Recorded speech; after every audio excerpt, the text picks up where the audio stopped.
ಯಾರಿಗೂ ಅಲ್ಲಿ ಸಂಪೂರ್ಣ ಅಧಿಕಾರ ಅಂತ ಇಲ್ಲ, ಅಧಿಕಾರ ಎಲ್ಲರಿಗೂ ಸಂಪೂರ್ಣವಾಗಿದೆ. ಒಬ್ಬರ ಮರ್ಯಾದೆ, ಒಬ್ಬರ ಅಸ್ತಿತ್ವ, ಒಬ್ಬರ ಗೌರವ ಇನ್ನೊಬ್ಬನ ಆಸ್ತಿ ಆಟ ಸಾಮಾನು ಆಗಬಾರ್ದು. ಬಿಗ್ ಬಾಸ್ ಮನೆ ಮಾತ್ರ ಕಟ್ಟೋದರ ಹೊರಗಡೆ ನಿಂತ್ಕೊಂಡು ಆ ನಿಮ್ಮ ಗೌರವಗಳನ್ನ ಕಾಪಾಡೋ ಸಂಪೂರ್ಣವಾದಂಥ ರೆಸ್ಪಾನ್ಸಿಬಿಲಿಟಿ ಇಲ್ಲಿ ಹೊರಗಡೆ ಇರೋ ನಮ್ದು. ಆ್ಯಂಡ್ ಡಿಸೈಡ್ ಮಾಡಿ ಜರ್ಮನಿ ಅವರು ದೊಡ್ಡವರ ಚಿಕ್ಕವರ ಅಂತ first.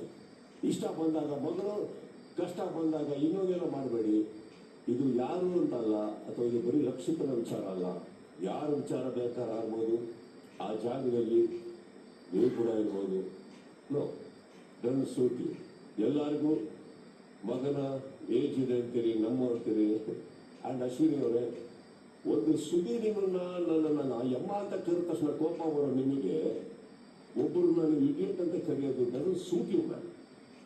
And totally her reaction was also very bad. ಅದನ್ನು ಒಂದ್ಸಲ